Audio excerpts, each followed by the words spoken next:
Good morning. Today is July 9th, 2019. My name is Jennifer Baker. I am the Deputy Archivist with Warren County Record Center and Archives. I am here with Tori Roberts, who is our Archives Technician. We are conducting an oral history interview, and I will give this gentleman a chance to introduce himself. So if you would like to go ahead and introduce yourself. My name's Clyde Baston. I live at 8073 Fowler Road, Mainville, Ohio. Okay. 45039. And Clyde has some experience. He worked at our Silver Street jail. Is that Yes. correct? Okay, so That's he's where I going started out at. to share a little bit of his background at the Silver Street jail, and then he was also a Hamilton Township Trustee for 20 years or so. Yeah. So, Yes, ma'am. I'm going to ask you some background questions to start with. So, if we can go ahead and get that started. So, when and where were you born? I was born July 29th, 1938. I was born on the Kentucky Horse Park Farm. Oh wow! It was called Castleton at the time. It was, and we lived down there to, I think I was about 2 or 3, and then Dad moved to Milford, and from Milford we wound up in Kings Mills at the corner of Columbia and Western Road. Matter of fact, the old church, he bought a church, and the old church is still standing there. It's gray now. Do you want to tell us a little bit about that church? I know we talked about that on the phone. Well, the church, when we first went and moved in, there was 10 of us kids. And we moved in there, it's got 17-foot ceilings in it. And the only lights it had in it was no electricity, no water, no nothing. And they had the kerosene lamps that you'd pull down from the ceiling, light them, put them back up, and that way. And then it had big windows all the way around it. The windows run from, I think the windows is right at 13 feet high. They were throughout there. So. Was your house right by the church? No, he bought the church. Oh, bought the church to live in. Bought the church to live in. in. And we, back then, I didn't know what poor was. Just never knew what poor was. We had all the food we wanted to eat as a kid, and had a lot of love, so that's all I thought I ever needed down there. So Dad took the place, and at that time he worked for Carl Gentry down in Loveland. And back then, refrigerators and freezers and things come in. Cartons that were made out of plywood.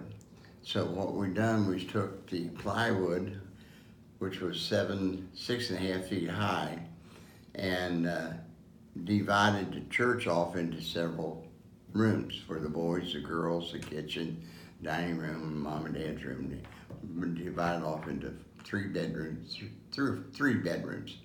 and then the kitchen and dining room. But there was no water, no bathroom, no nothing. You couldn't put a bathroom in there due to the fact that the church had a cemetery all the way around it. We didn't know. I didn't know. Didn't even think I don't know if Dad knew or not, because when we went to get a permit to put a septic tank in, we couldn't do it. So we had the old-fashioned outside toilet.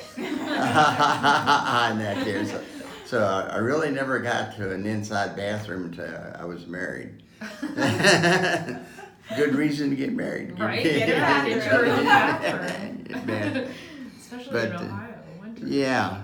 Well, winter and summer. Yep. Yeah, winter's bare. But anyway, we did put a cistern out in the back, and Dad had a guy come in with a bulldozer, and then he got down to where you could see where the graves were. Then we stopped digging in, and poured that over, and then put a cistern in back of the house. Were these unmarked graves for the There church? was no marks there at all in the grave. Huh. There was no marks at all. That's when we really found out that there was graves there, because when they got digging down in there, so went back to your society, try to find out, wound up going to, I forget what denomination church it was, but the records were down in Cincinnati, and they had the Cincinnati transfer up here, so we just, no bathroom, but we did have running water for a change. Well,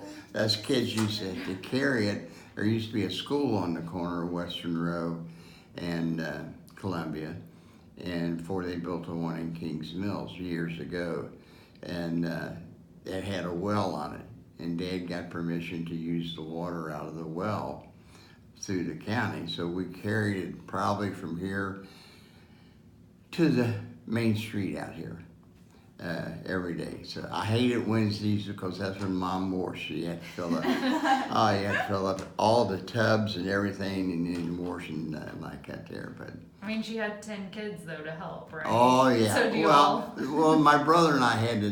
That was part of our chores is take the water, get water at night for Mom to last all day the next day, and get enough wood in the house, because the only thing we had to heat the house was a old-fashioned cook stove.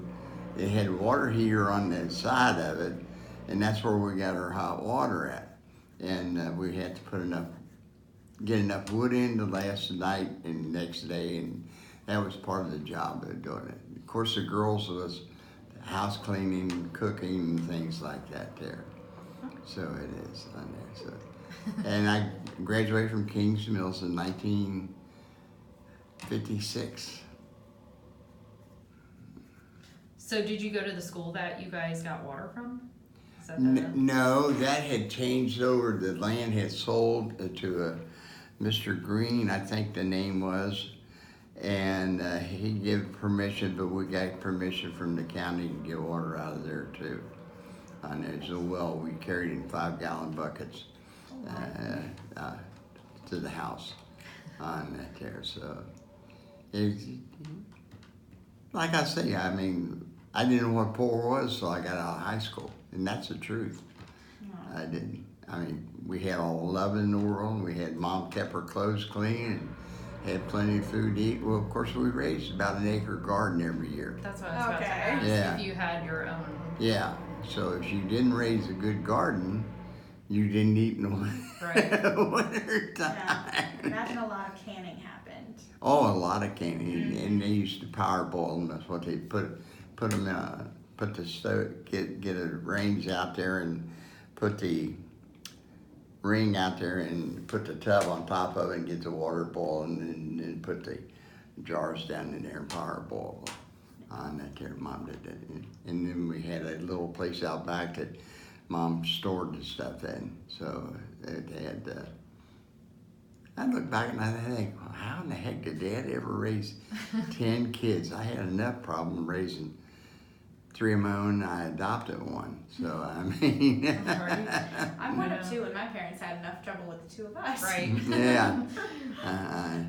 Did you have any chickens or anything, or did you? No, Right. well, we never raised no chickens or anything like that. Of course, there was always farmers. We was the only family in the southern part of Warren County at that time that didn't live on a farm. So as kids, I've had a job ever since I was 12 years old. Matter of fact, my first job paid me a quarter an hour. Well, A quarter an hour, you got lunch. And working on the farm.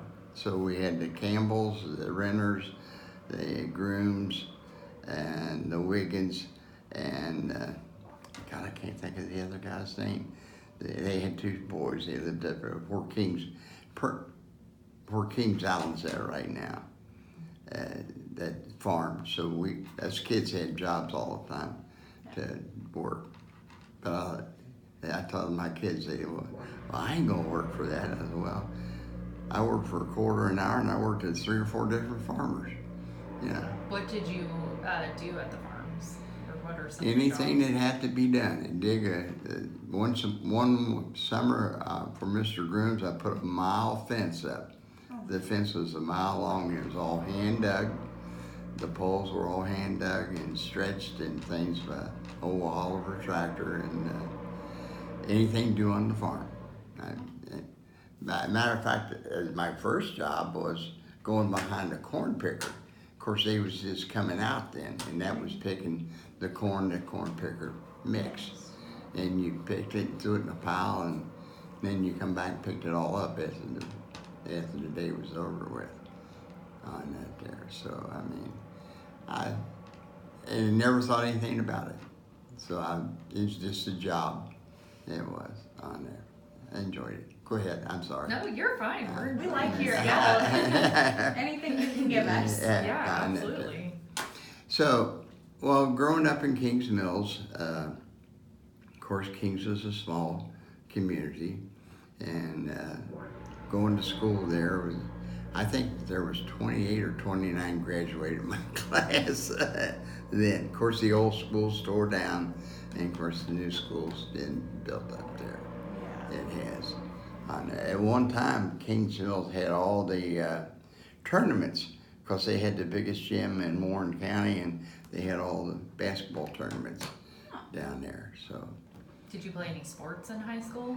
I played basketball, I played softball, I played hardball, and that's all we didn't have football. We tried to get football, but the school would not give us football. They did, so we wanted football. They had, going back in the old days, George Carroll was the county sheriff at that time. And he lived down there. As a matter of fact, my brother and I both worked for George Carroll on his mom's dad's farm down on Irwin Simpson Road. Is where they lived at, and they had a big farm down there. And we'd go down there and work for him too on there. But George would catch us out after 8:30, 9 o'clock. He said, "We kids better get home. Your dad knows where you're at." No. But we walked back then. There's no bicycle. Well, very seldom I used my bicycle. I mainly walked on that. So everything was about a mile, so 15 minutes and you was there, something like that. Yeah. You guys were pretty close to the river in actual Kings Mills. Was the powder company still? Yeah, the powder around company there? was there. I think the last explosion went off, I want to say 53 or 54, and that's part of it. Red and I was over at Shoeholt's putting up hay, and it was a beautiful day. I mean, a beautiful day.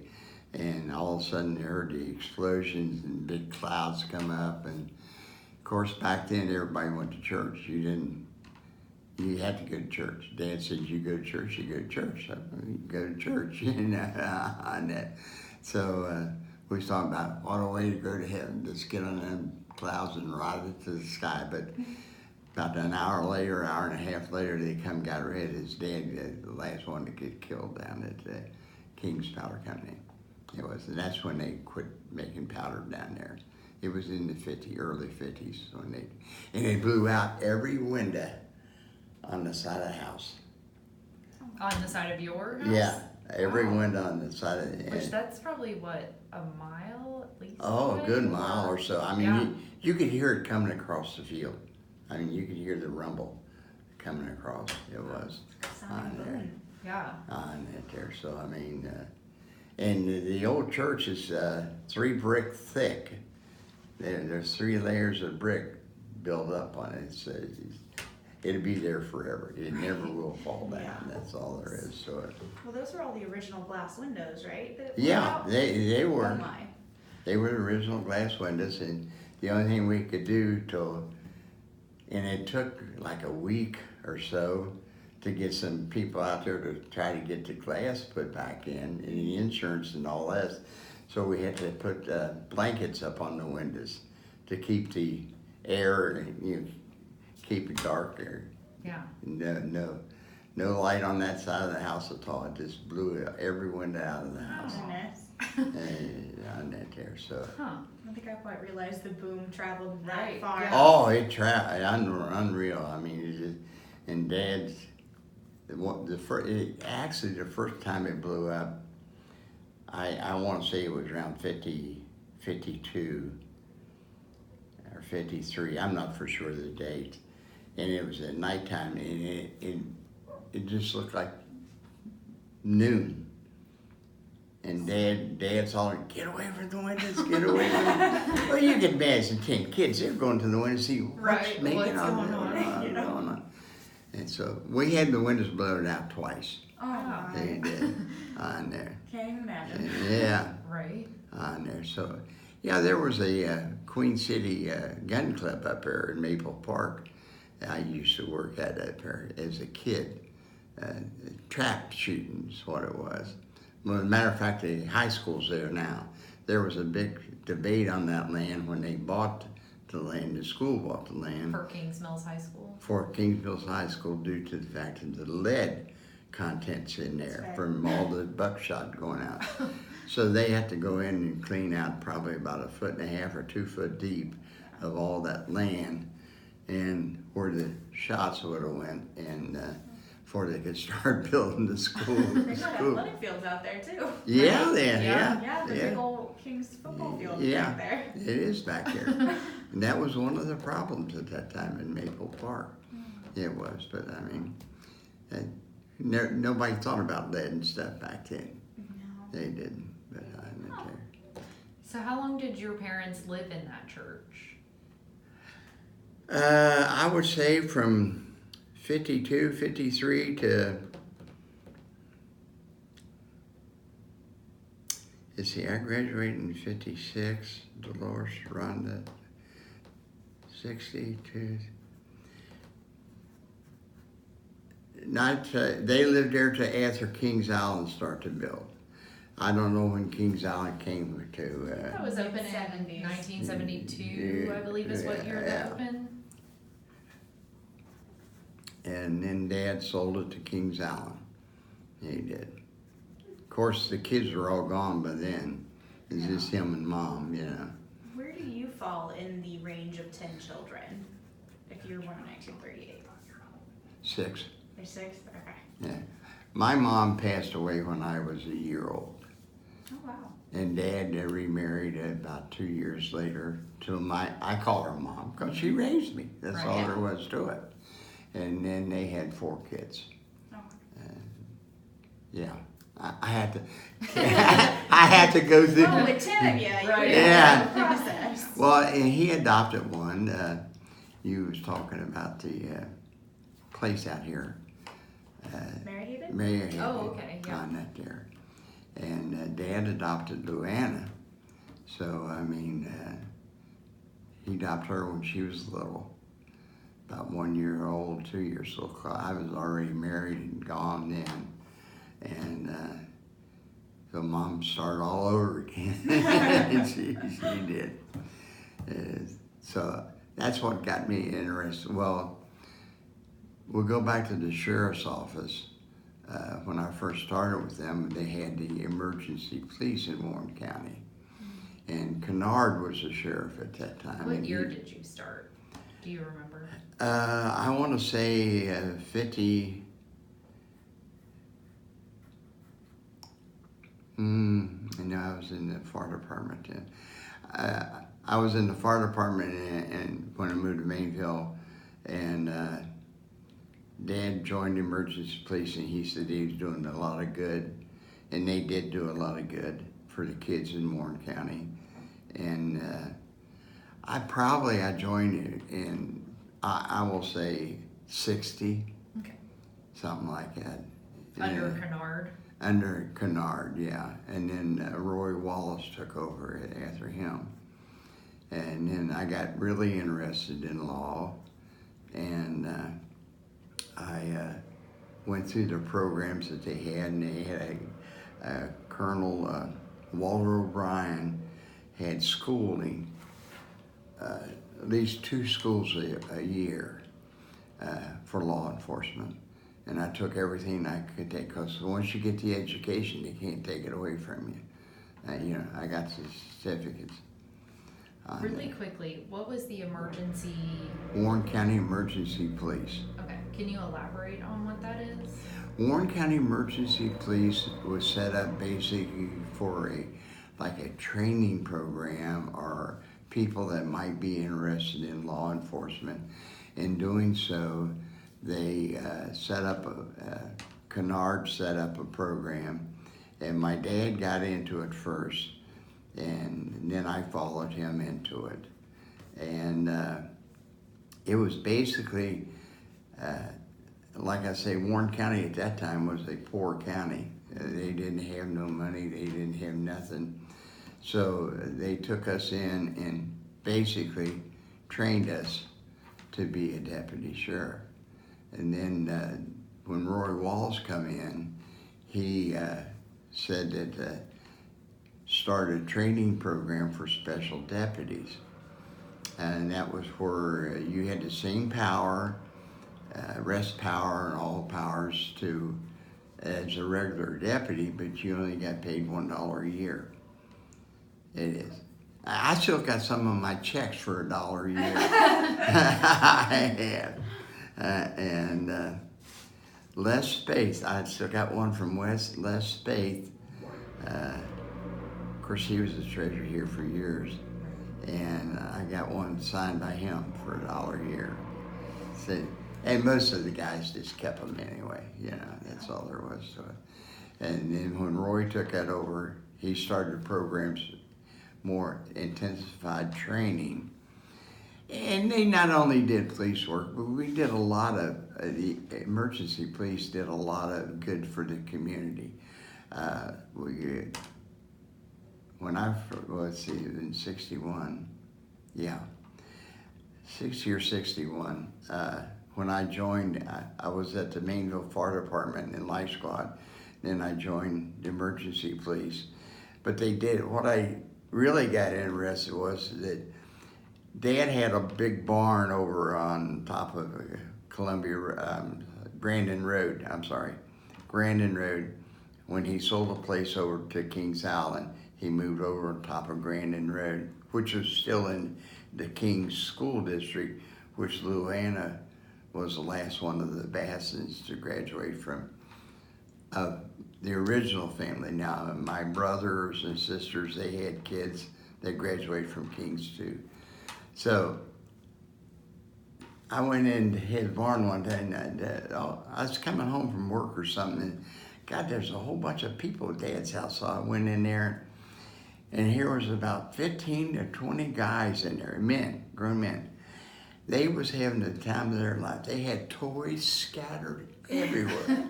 They was refixing the toys, and at Christmas time, we would donate them. I mean, I went to Hamilton Mainville School and got a list of needy families, and which took in Morrow at the time, and took in Hamilton Township. So I took anything east of, no, I should say south of Little Miami, and I took the school districts there. Dad took in Deerfield, and he took in Mason, and part of Turtle Creek. So the county was split up between all these guys, and it was your place to go get the needy families. So I went to the school and told them what we was doing, and she gave me a whole big bunch of list of it. And so Christmas time come, we played Santa Claus, which I thought was great, you know. I sounds mean, great. you know, people are funny. I mean, people are proud. They really are proud. And I've had people say, well, we don't want that. My family don't need this. Well, every kid needs a toy at Christmas time. That's all there is to it. I had a guy over on, Butterworth Road. He had 3 kids. He'd been out of work for 2 months and just barely had enough to eat.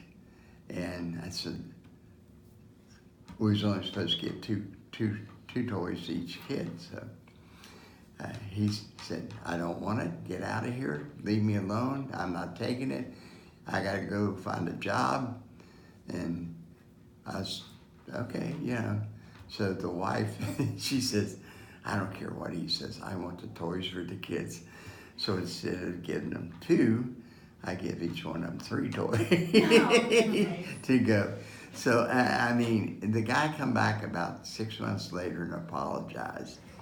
He said, I didn't realize how much it means. Well, God, I'm just kidding myself. I remember. I ain't never growed up. That's all there is to it. So, I mean, little things like that the emergency police did. But they was also called in case of the floods and things like that to help out all through the county. And so we done that to the emergency police. But when Walter O'Brien come in and started taking, I want to say, the schooling, I signed up for every school I could get to.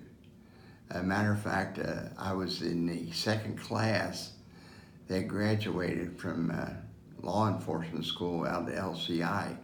We used to have our school training out at LCI.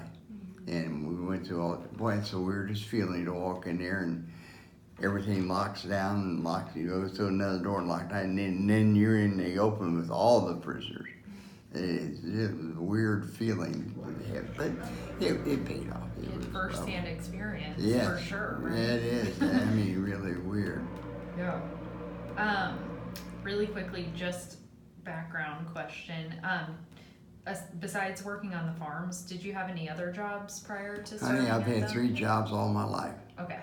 I've had. So a lot. I've been insurance man. Okay. I was 13 years with Western Southern. I drove a tractor trailer truck for Leeway, and that was 5 years, and that's when Reagan deregulated everything and the bottom dropped out. I've been, like I say, a trustee for 20 years. I was with the fire department, the police department. Matter of fact, my dad and I, through the sheriff's office, started Hamilton Township Police Department years ago because we had a lot of B&Es and robberies down there. And of course, the township didn't have no money, and there was a few of us deputies that lived in Hamilton, Harlan, and Morrow, Air, Salem, that the trustees bought a car, an old Pontiac, and they put it in my house. I controlled, I did all the paperwork for setting up the times.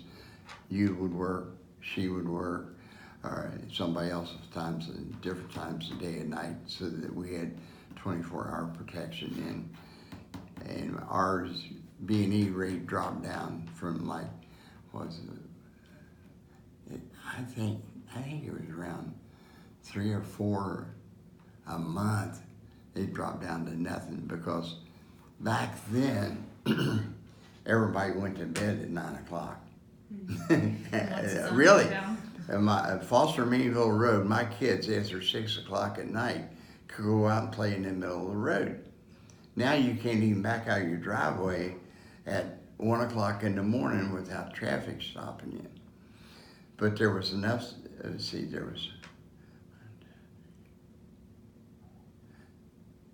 I had 9 special deputies, it was Dad and I set up all the times for them to work. And after 9 o'clock, if I saw you out your car twice in different parts of the county, we'd stop you and ask you what you was doing there. So if you did apprehend anyone, did you take them to the Sheriff's county? office. Okay, so the sheriff. Everything was done through the sheriff's office. Huh. It was. Did you mention what year that started? I'm sorry. Or around about? I want to say in the late 60s, early 70s. Okay. And it was done through the sheriff's office. It was. Of course, we were specials then. We had already been through school at LCI, graduated, and we had the same power as Lynn Earl or Cecil Vars or anybody else. But Roy at that time only had like 7 or 8 full-time deputies for this whole county. It is. So I mean, it's a big county. Right. It is. I can remember one Sunday I come in, Millie Selamar, she worked second shift. She was dispatcher. we had Millie and Fromley was her name, Mrs. Fromley. I'll think of her name in a minute. They was our dispatchers. Back then, Hamilton County, Claremont County, and Warren County was all on the same radio frequency. So they had, of course, our numbers were all 8s. Claremont County's was like 6. Hamilton County's was 2. Mine number was 855. Dad's was 827. So I mean, everything was an 8 to start out with. So when we started out down there, Hamilton Township was the second township in the county to go to a full-time police department. Back then, the law said you had to have a lawyer, and we couldn't afford a lawyer, so we worked through the sheriff's office that way. Deerfield still works through the sheriff's office. They do. They started out after we did, but they still work through the sheriff's office. Springboro's got their own police department. Waynesville's got their own police department and things now. But back then, everything went through the sheriff's office to try to eliminate the cost down so much. So it's a big county. Yeah, I didn't realize that that's how that functioned, so that's really interesting to know. It is on that. Millie Settlemar, she took care of all the records in the sheriff's office at that time. And if I'd go in, I would dispatch and check the jail, the old jail that you was talking about on Silver Street. And Millie took care of all the records. Was the dispatch located in the jail? Yes, it was. Dispatch was located in the jail. Okay. It was. We have been trying, because it's been altered since it was functioning as a jail, and we've been trying to set up like how it was set up inside the jail.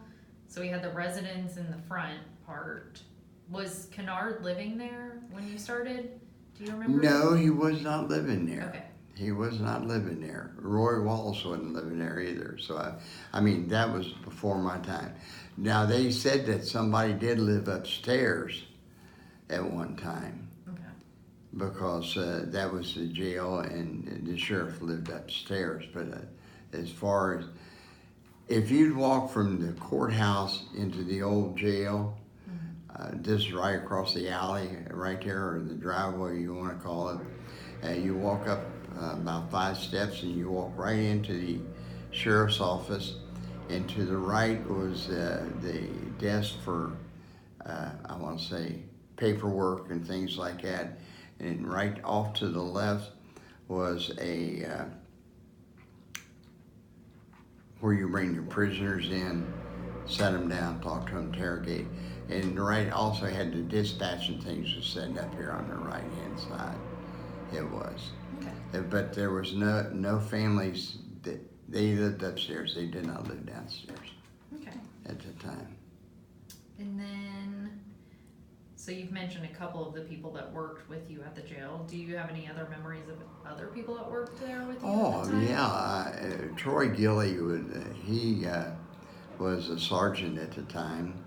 Lynn Erdl was a sergeant. Farrell Baker was he was an investigating officer.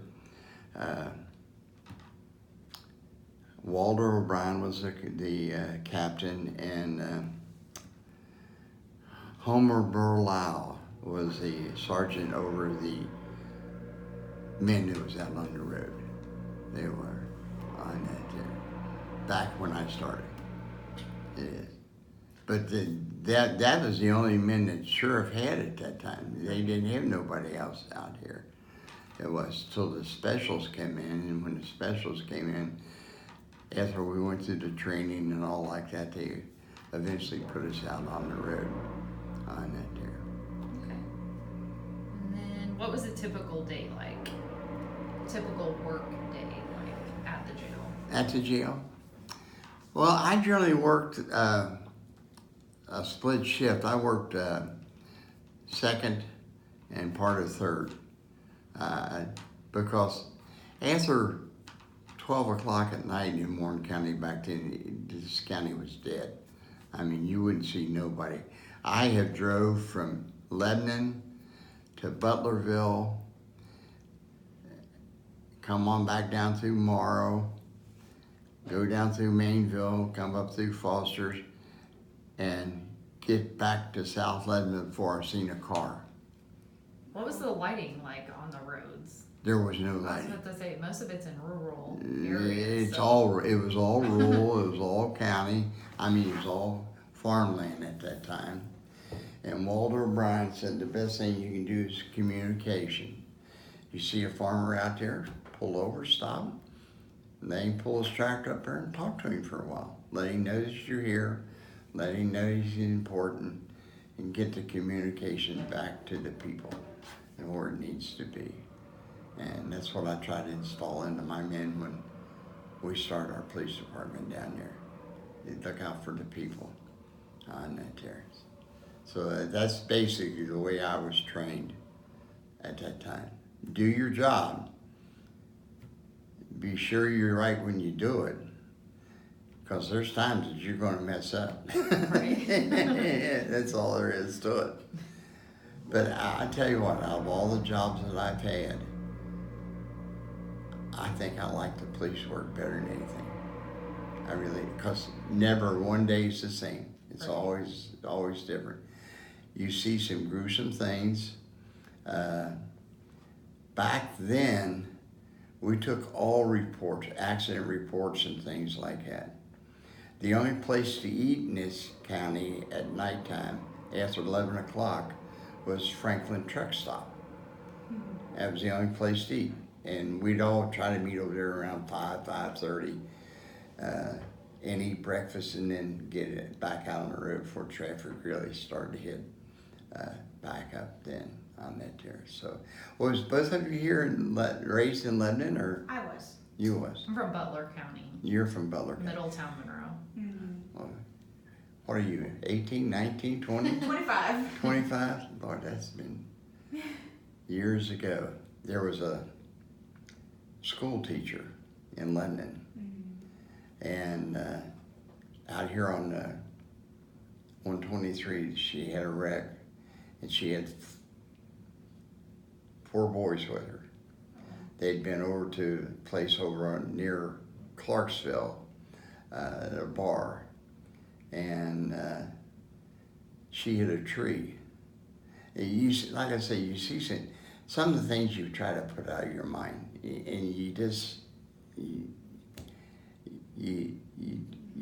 can't, it just won't go. So I was the second officer on the scene. Lynn was the first one, and she was sitting in the seat. Her body was cut completely in half on that there. And the boys never got hurt. So we tried to find out what she's doing with all these boys at 3 o'clock in the morning. And you was supposed to be at her house, she was supposed to be at your house. They was all supposed to be somewhere else, but they was all with her. And I was elected to go tell her husband that his wife had died. And I tell you what, I never will forget the day state patrolman hit my door. I was living in Kings Mills at the time. And it's Clyde Baston? I said, yeah. He said, you can't be Clyde Baston. I said, yeah. I said, well, you looking for Clyde E or Clyde O? Dad's Clyde Owens. He said, Clyde Owens. I said, why? He says, you got a brother named Ronald? I said, yeah. Well, he just had an accident and was killed. And that was the hardest thing, even today, to really go and tell somebody they lost a loved one. Yeah. I've seen several suicides. You put them out of your mind.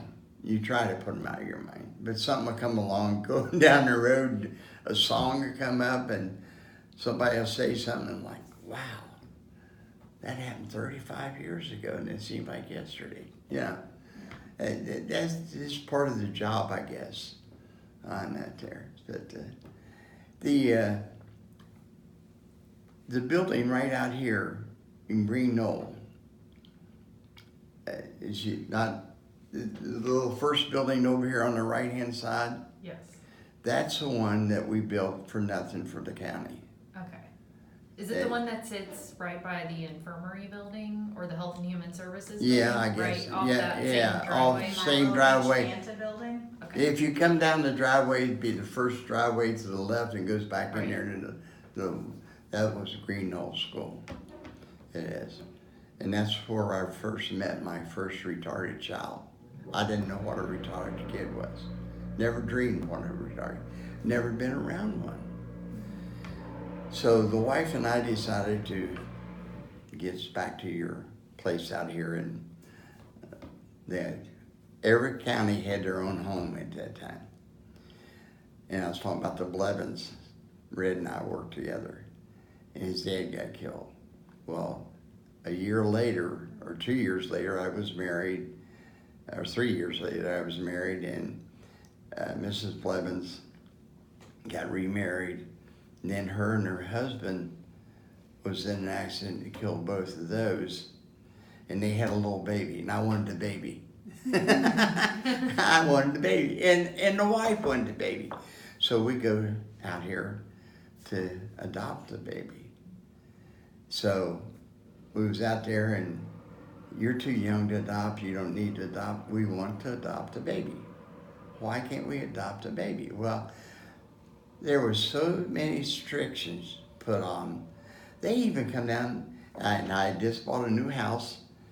Me and the bank had bought a new house down on Foster Mainville, or 103 West Foster. I owned it up until 2 weeks ago, and I sold it to my daughter. Oh. I did, because we bought the house behind her. And so we went out there, and we wanted the Blevins baby. Of course, there was 13 of them kids. There was on there. And so they come out, they checked the house out. They even went out and checked the ground out around the house. What for? I don't know. Like I'm going to move all the dirt? That's what I asked the guy. I said, am I going to move all the dirt just to get the kid? In the meantime, somebody down in Hamilton County found out that we was looking for a kid. So they came out to us, and they said, well, we have Longview. I didn't know what Longview was. I never heard of Longview, never dreamed of what Longview was. And I wanted a boy. I had 2 girls. I wanted a boy. So this snot-nosed pigtail thing come running down the hall, and I fell in love with it. And that was 58 years ago. And she lives in Hamilton Township. She lives in Hopewell Commons, Hoptown Commons, or whatever the Commons is, the new home they have down there. So you had 3 girls then? I had, well, my family went from 4 to 8 in 1 year. Oh my. Yeah. Cool. I got Rhonda. Grandma and Grandpa moved in with us, and lo and behold, the wife becomes pregnant after 13 years. Wow. Did you use your boy? No, got another girl. Wow. Now I got all kind of boys. I got grandsons and There great you go. grandsons. It all comes around. Yeah, it all comes around. It really does. Kids are more fun anyways, right? Oh yeah, yeah. Hype them up on sugar and send them right on their way home with the berries. I spoil them and send them on their way. Yeah. Perfect. That's Yeah, what that's the only way it is to it. We was out to dinner the other night, and I had Elodie, and that's my middle girl. Elodie's her name, and she had my great granddaughter, her son's daughter, and she said, "Grandma, can I have a quarter for one of those machines you put in and get candy out of?" "You can't have that." And I said, "Why can't she have that?" "Dad, she hasn't ate her supper." will you eat your supper? Oh yeah. So I gave her a quarter to go get her candy. I love it. It is on that there. Any more questions, lady? Yeah, I do. Well, let's go with them. Okay. Got a little off topic, but Yeah. that's okay. I love it. What were the conditions like in the jail when you worked there? Really nasty. I mean, say it was nasty. Back then, you walked into the jail, you got to open the door, walked into jail, and there was a walkway all the way around the jail. And we had to check it every hour. And you could go in there at nighttime and see the mice or the rats on top of the patients and things like that. I mean, they exterminated and everything like that, but it was just there. Yeah. It really was. They kept it as clean as they could keep it, and they did everything that the state required them to do, you know, on that there. But jail isn't supposed to be a luxury. Right. Not today. They think it should be, but not back in the days I was there. I don't know, that basement is kind of creepy. I can imagine all sorts of critters coming up through there, because we've been in the jail now that it's been closed, and the lower downstairs metal door between the residence hall and that it's fused shut. Yeah. It can no longer be open. It can no longer be open? None. Always creaked and cracked when you opened it. The top one you can still get open. Okay. The bottom one you can't, but there's a side door that you have to step over the boiler railing, and you can still get into the bottom Still get in the bottom section of it. Just not through the main door. It's not through the main door. But there was one night, back then emergency police wasn't allowed to carry a gun. An EP wasn't. And I was setting desk that night. It was on a cold night. I mean, it was cold, the snow was blowing. And we had I was trying to think of the guy's name. We had a convicted criminal, was holding for the FBI. And it was on the weekend. And they was transporting him back up to Cleveland. And Charlie LeMay's a name you probably never heard of, but Charlie LeMay was a police chief of Waynesville. And that night, Lynn was in Franklin and Cecil was in Mason, so I had two men out. And Millie was doing her paperwork, and I got a phone call and says, somebody's on your roof breaking in your windows. Says, what are you talking about? She said, I'm sitting here looking at somebody breaking in your windows right now. So I got on the radio and I told Lynn, I said, Lynn, somebody's breaking into jail. And I said, Millie and I's here by herself. And he said, I know. He said, well, I'll be there as quick as I can. And Charlie LeMay came on and he said, I'll beat you there. He was in Franklin and Charlie was in Waynesville. And Charlie beat me. Matter of fact, Charlie beat the city of Lebanon. Oh my gosh. He did. Really? He really wanted to. Oh yeah. But got up there and there was foot tracks and things like that. And from that day on, I was allowed to carry a weapon when I was in jail. Yeah. It was. It's some of the little things that happen, you know. You think back and think, wow. Unbelievable. That's funny. What was the most memorable part for you about working at the jail? Checking the prisoners at nighttime, the conditions the jail was in. I just could not imagine myself going to sleep and having rats crawl over top of me.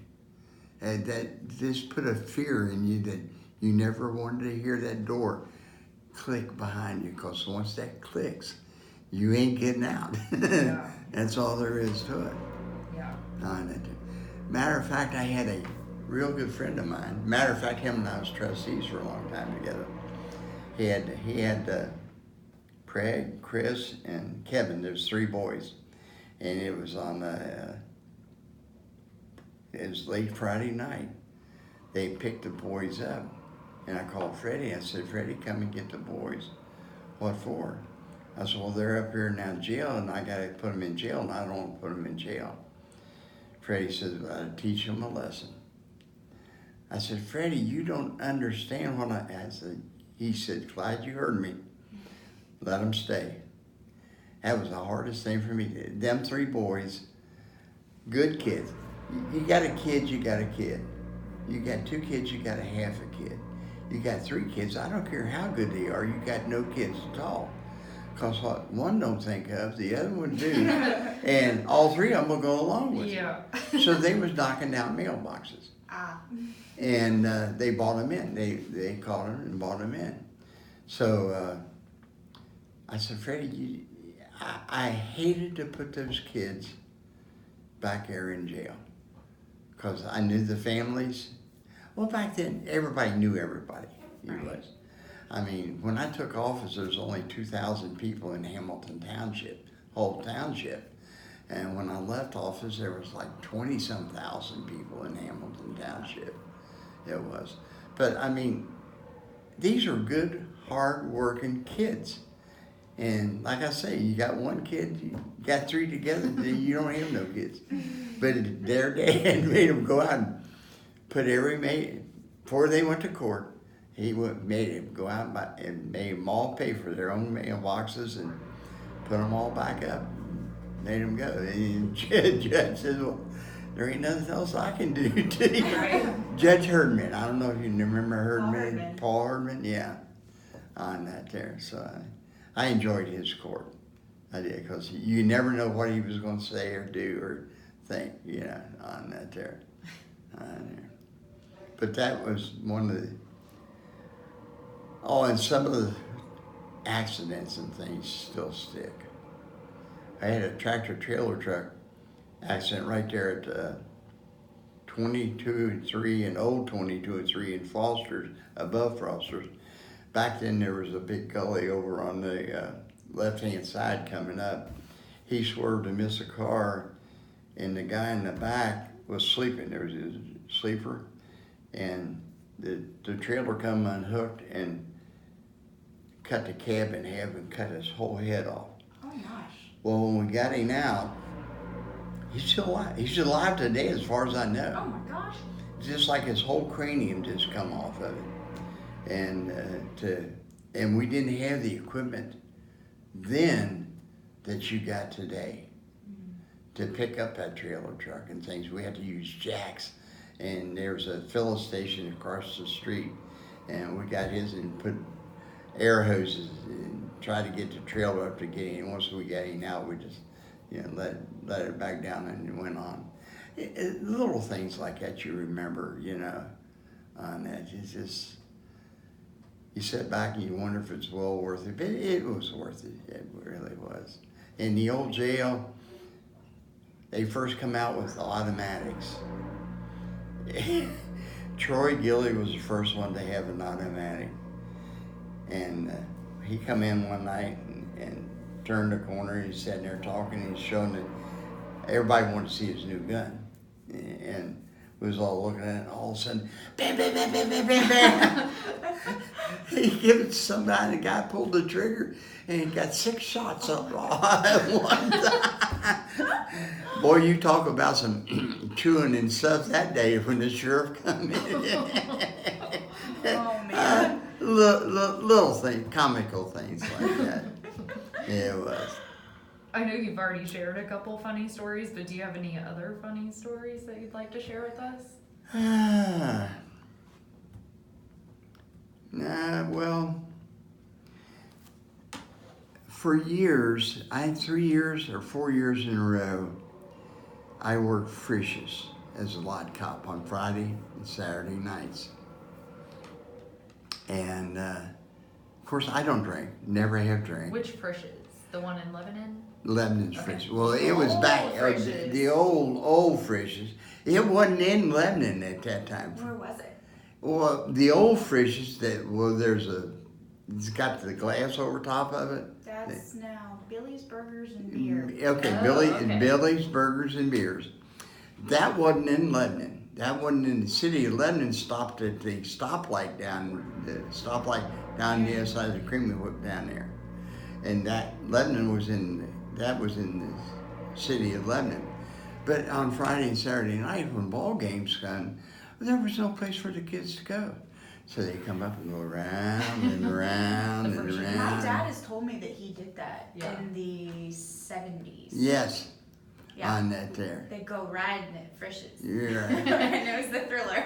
And the only thing that I told the kids was, if you get caught with beer, you may not know it, but there's a definite distinction between a beer cap hitting the ground and a Pepsi cap hitting the ground.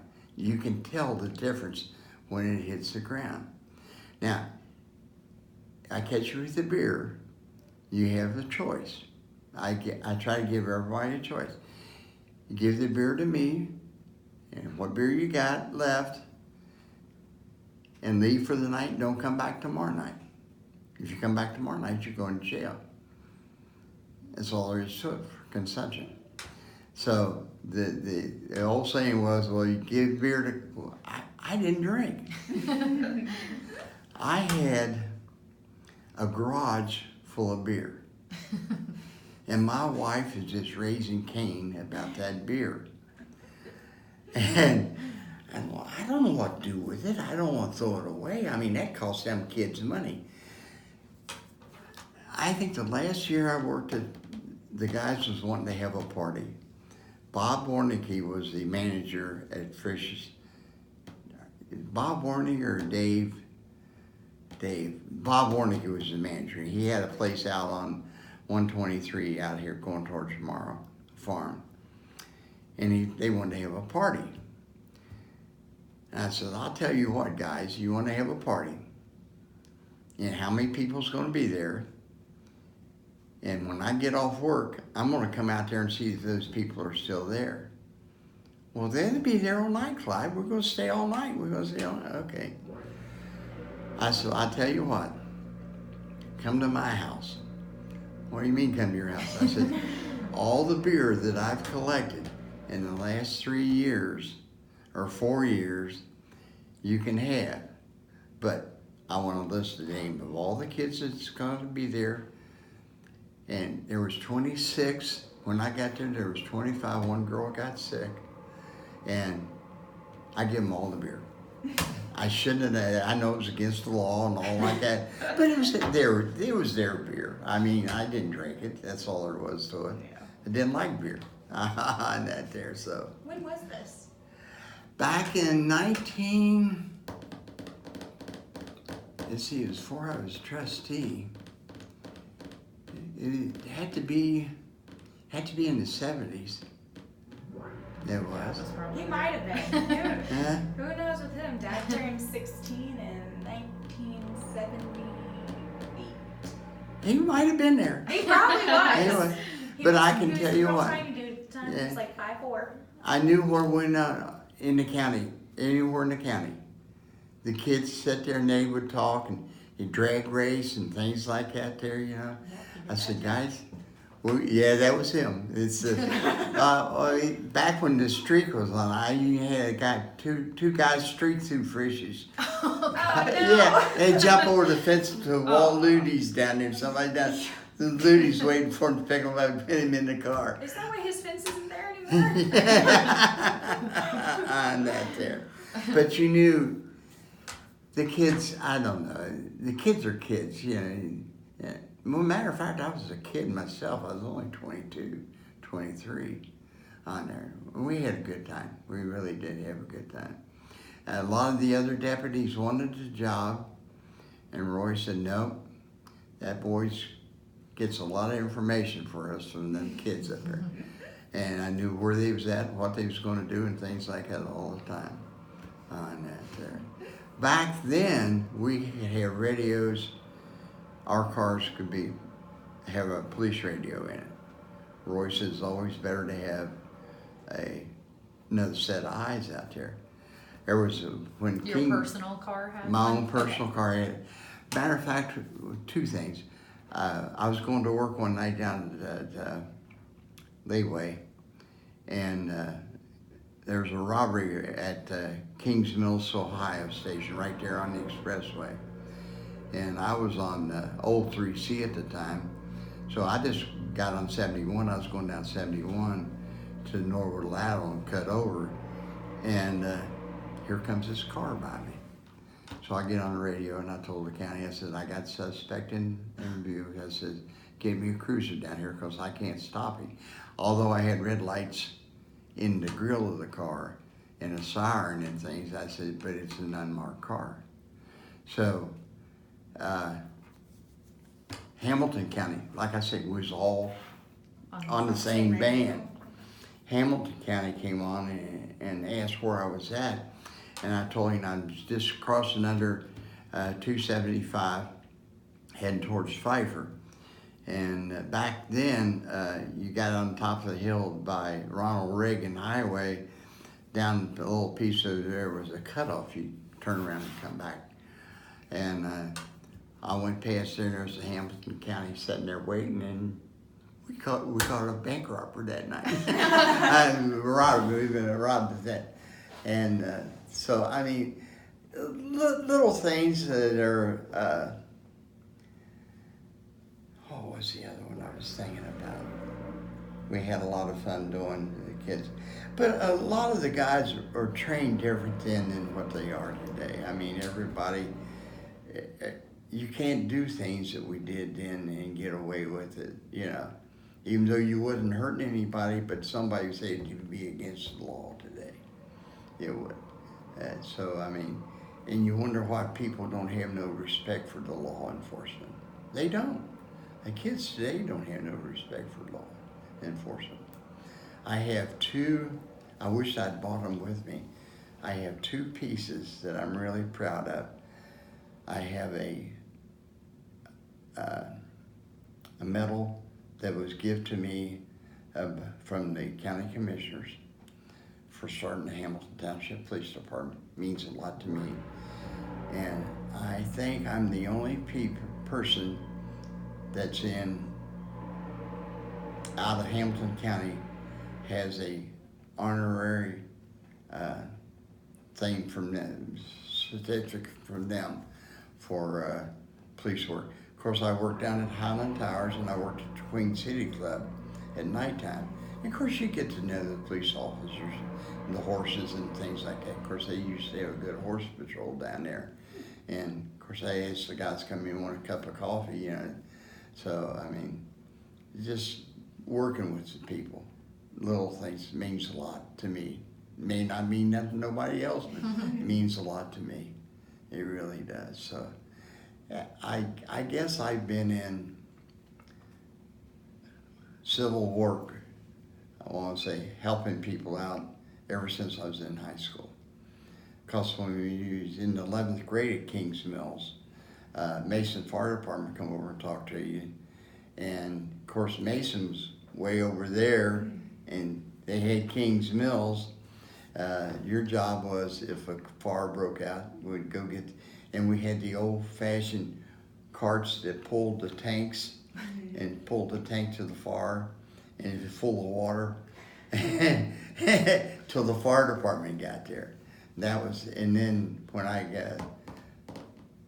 the Korean War was on, they started Civil Air Patrol, and they come to the school, and Charlie Pierce and I joined up to Civil Air Patrol, and Hank Wiggins was the captain of that one, and we met down in Loveland in Hamilton County at that time, and Rossi Fireworks out there on Lebanon Road, Columbia Road, Lebanon Road in Loveland in Hamilton County crosses over.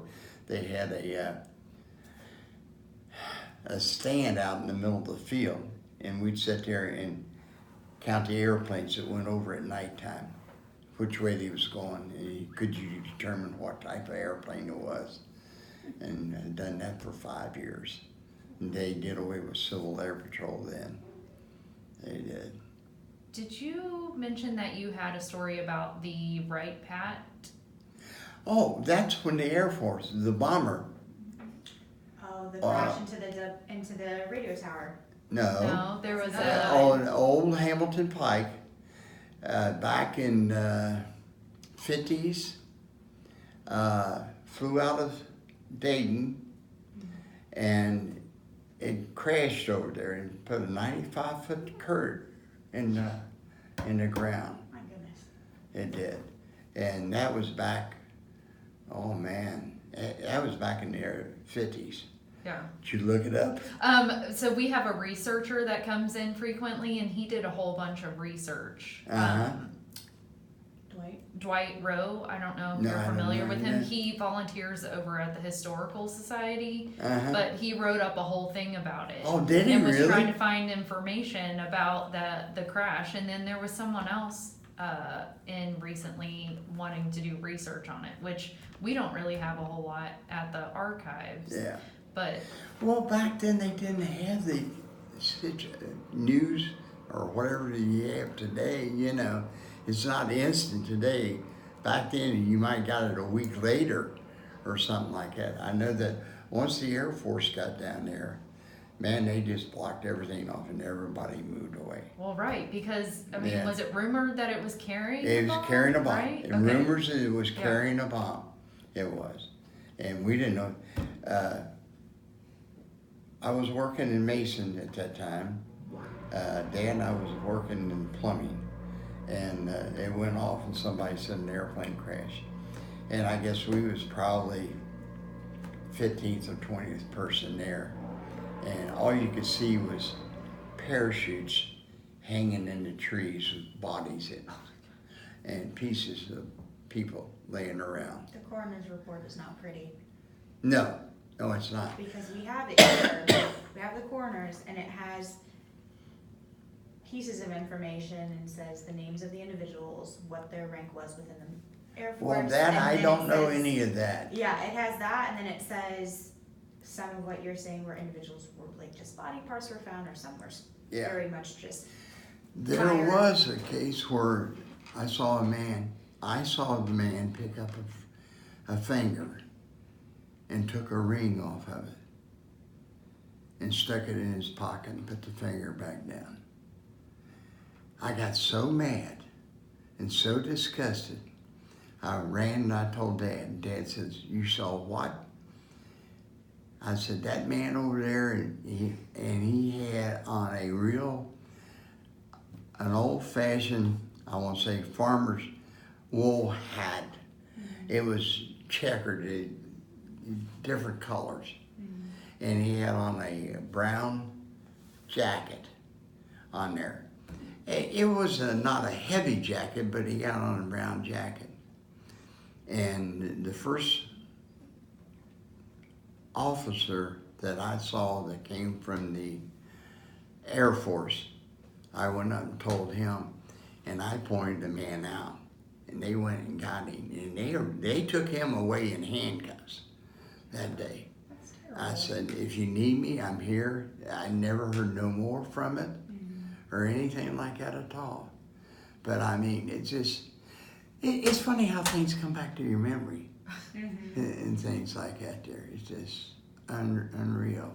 yeah. It is. So, I mean, I saw several floods, of course. Since they put the Caesar Creek in, that has eliminated most of them. There's one guy got down Foster's. There used to be a covered bridge down Foster's. Excuse me. And the flood took it away. And then they put the George Twilliger Bridge up down there. I know it was probably a year or so before they put it down. But one time, Foster's had 7 bars and 7 churches in it. Gotta level it out. Yeah, 7 bars and 7 churches. Yeah. Yeah. We did an exhibit on Foster's and found out a lot of that information. Yeah. Yeah. There was, 3 killings down there? Yes, at what is now the Monkey Bar. Yes. which I is was the Spring first South officer Bend. on the scene in that bar. Oh, wow. I got a call from Mrs. Fromley. She says, "Clyde, there's been a shooting down at Kenny, Harris's, we call it Harris bar. And course, back then, I mean, all I had on was a shirt and my 357s when I went in there. And they'd say, over there, Clyde, over there, Clyde, over there, the house, over there, the house, you know. But I was told it was actually in the bar, but it wasn't. It was behind the bar. There was a house sitting there where the parking lot is at right now. And there was 3 killed in that night. It looked like Annie Oakley's OK Corral. I mean, there was bullets all over the walls. My goodness. There was on that. It's funny you bring that. A guy called me about, I won't say 6 months, it may have been a year ago. And he says, Clyde, yeah, I'm so-and-so. Okay. What can I do for you? He said, I heard you was down at the Monkey Bar when the shooting went on. I said, what shooting? I done forgot about that. Well, it had been years ago. Right. You know? Yeah. And I remember when Kenny's brother wrecked his motorcycle, killed his wife, wrecked his motorcycle, and drowned in the river down there, on there. But now over on the other side of the bar, on the other side of Foster's, where the sewer plant's at right now, there was 3 bars, a grocery store, and a post office. Mainville post office used to be down there. And they moved it up to Mainville when they built a firehouse. When we built a firehouse, we went out and collected.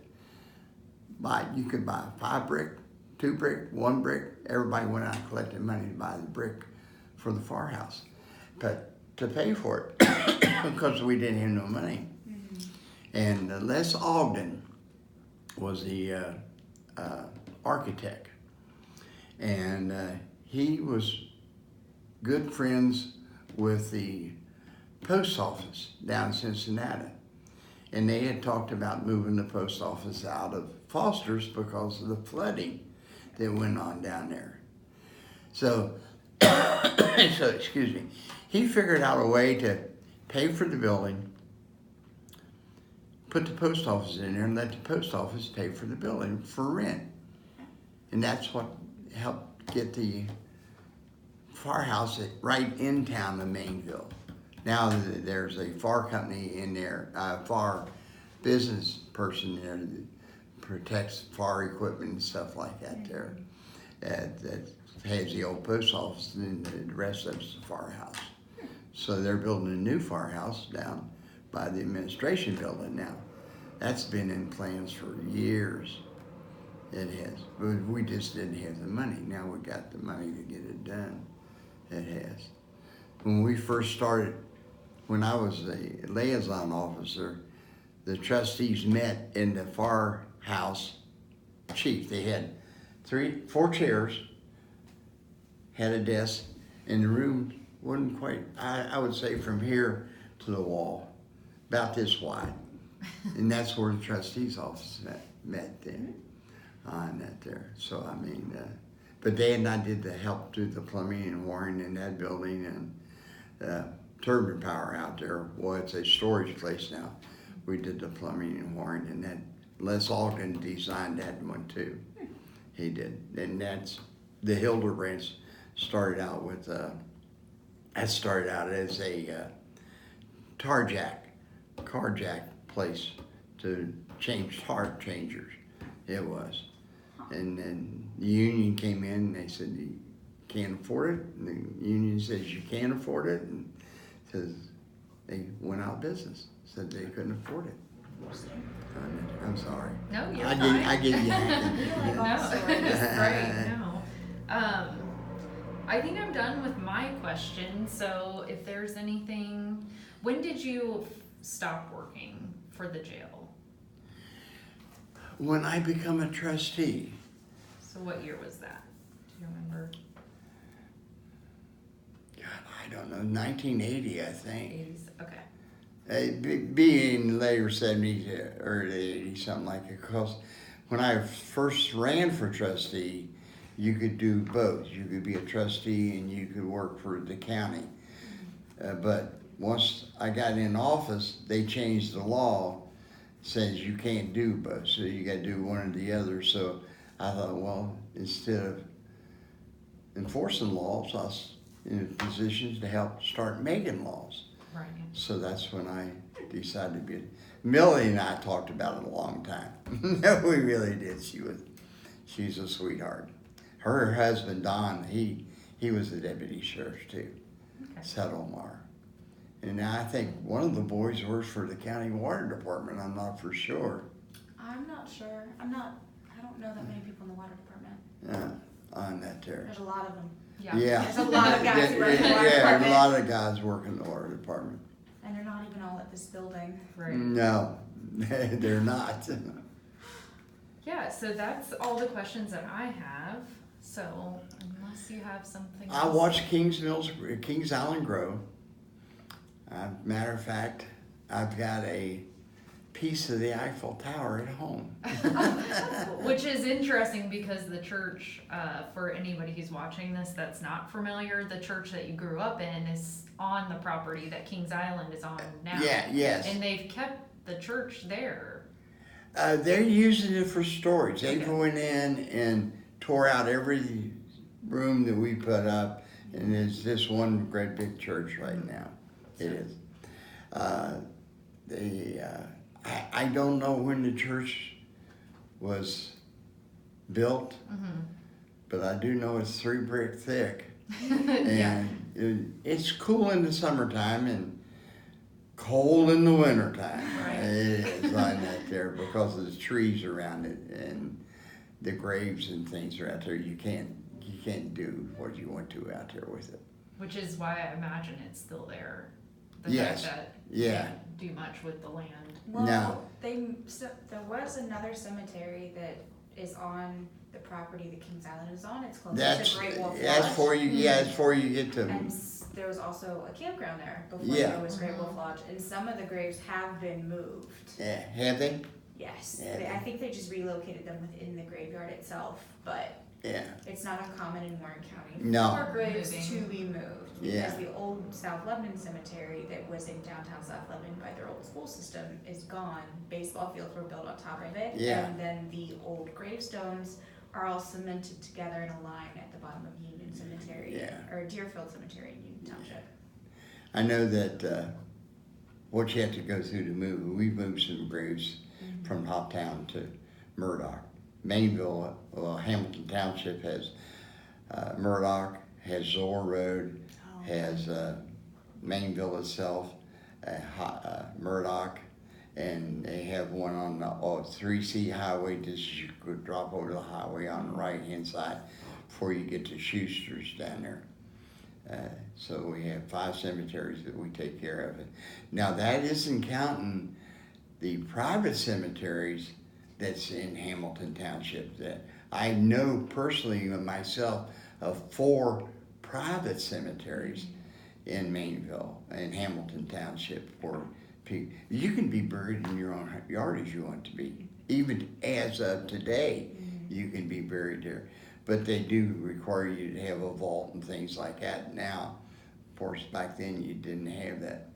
And there's parts of the Mainville Cemetery we quit burying in because Rick went down there one day and was digging up a grave and pulled up a head. Yeah, well, then I really got looking back as the pauper cemetery, they call it pauper. Oh, yeah. Pauper cemetery where you didn't have no money to pay. So we just cut off the whole section and said nobody's to be buried there. Supposedly there was a pauper cemetery behind the infirmary building here as well. Really? Where the parking lot and the facilities buildings are now. That Could was be. way back in the early 1800s, Yeah, 1830s. so Yeah. almost anything at this point would be dust. Yeah. Yeah. Which is why when cemeteries are relocated, for the most part, they only take headstones Yeah. if they're So prior to we 1900. tried to work with the people's best. Like I say, in the 20 years, I think we moved maybe 3 or 4 graves.